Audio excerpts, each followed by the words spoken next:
Жаңа жылдық шыршалар легін қала әкімдігі ұйымдастырған мерекелік кеш жалғастырды. Шараға шаһар мектептерінен 120 бала жиналды. Мерекелік кешке қала әкімі Хасар Хабылбеков қатысып, балаларға құтты болсын айтты. Экранға зер салайық.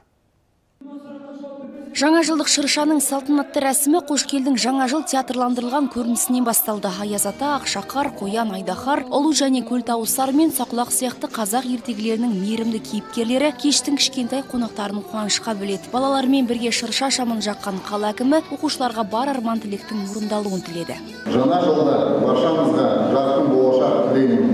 Бауыр, шақ базарлы өмірлеріңіз ажарлы болсын. Армандарыңыз орындалсын. Мерекелік кешке павлодарлық 9-13 жас аралығындағы 120 оқушы шақырту алған. Олардың қатарында жетім, мүгедектігі бар, аз қамтылған және көп балалы отбасынан шыққан балалар бар. Бұдан бөлек оқу үздіктері, облыстық, республикалық, халықаралық зияткерлік ғылыми және спорттық жарыстардың жеңімпаздары да жаңа жылдық қызықтың куәсі болды. Құрметті барша қауым, сіздерге келіп жеткен жаңа 2024 жылмен шын жүректен құттықтаймын. Жаңа жылда жағымды жаңалықтар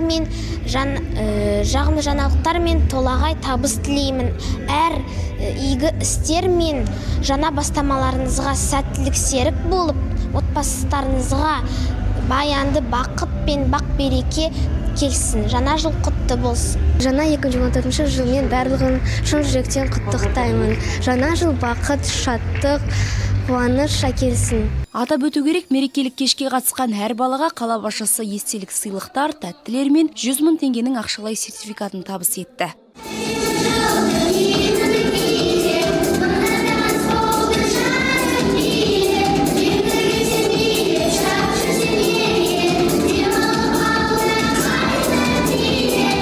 Ақмаржан Қалымбек, Арман Якубов, Ертіс ақпарат.